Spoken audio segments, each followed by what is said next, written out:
What if I told you there's a way you can get a custom fitted driver, a driver that's tailored to your swing for a little more than what you will pay at your local big box store?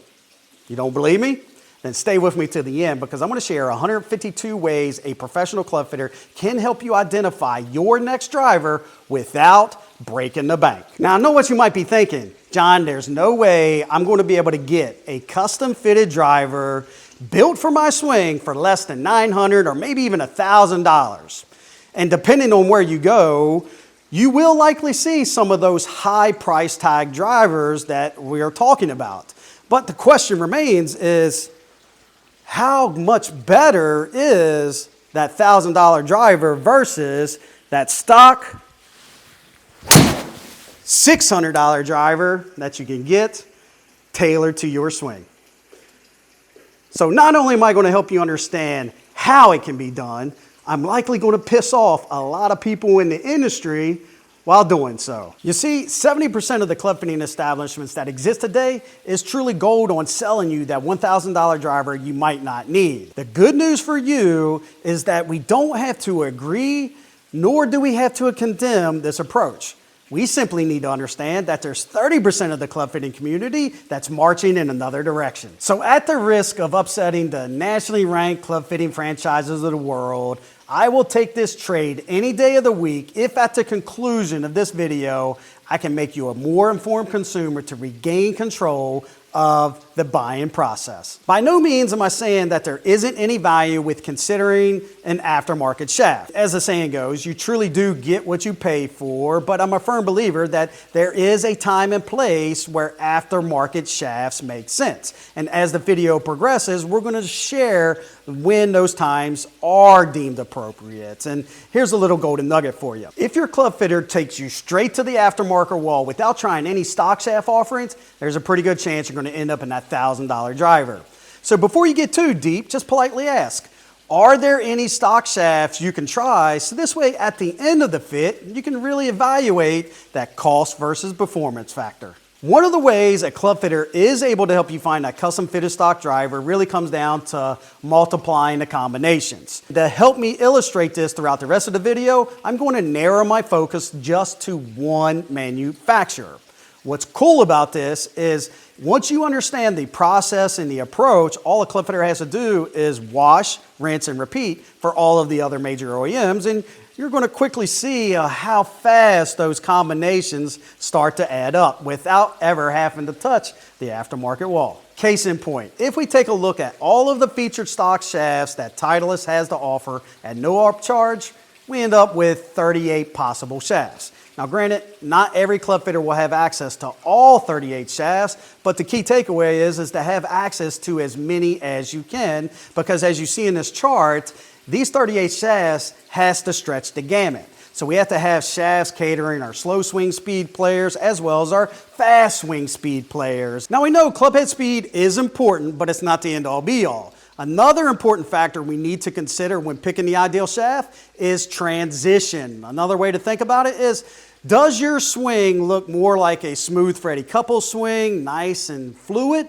or is it more of an aggressive style swing and a fast, quick transition from the top of the swing like Bryson DeChambeau or Jon Rahm? For our first group of golfers with an average swing speed of 85 to 93 miles an hour with a smooth transition, those 38 shafts quickly turn into 9 shafts. Once again, doesn't seem like a lot, but let's add those heads into the mix. And for this batch of golfers, I'm definitely going to probably narrow my focus to the TSR2 and the TSR1 models, but I'm also going to bounce around between 9, 10, and 11 degrees of loft. So that's going to give me 6 possible heads, 9 possible shafts for 54 total combinations. If we keep the same swing speed and change the transition, will that impact our shaft selection process?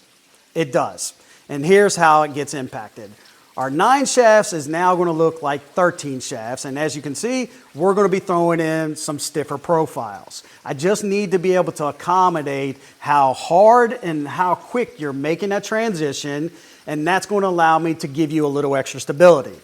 And when we factor in the head selections, I'm probably going to lose those 11-degree options. So our head selections are going to go from 6 to 4 with 13 total shafts, giving you 52 possible combinations.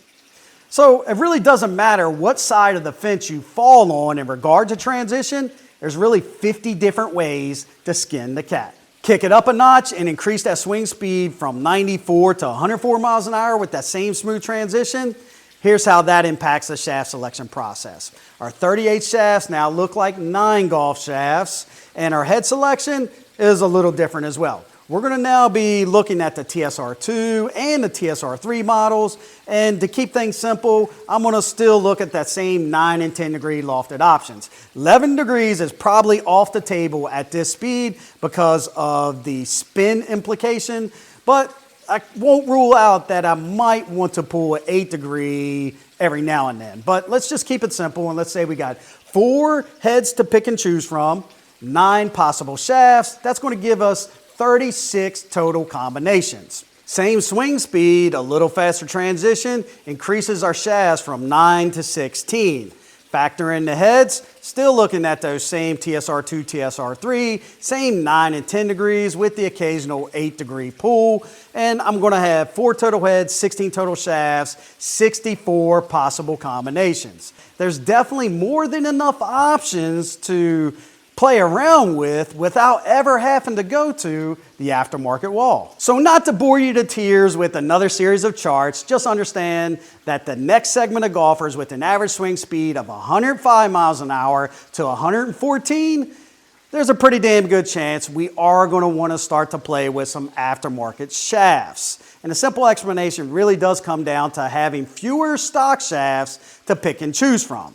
So in an attempt to get you the most out of the fitting experience, we're at least going to arm you with the necessary information so that way you can compare and contrast stock versus aftermarket and really make that informed decision. This brings us to our last segment of golfers who possess a swing speed north of 115 miles an hour.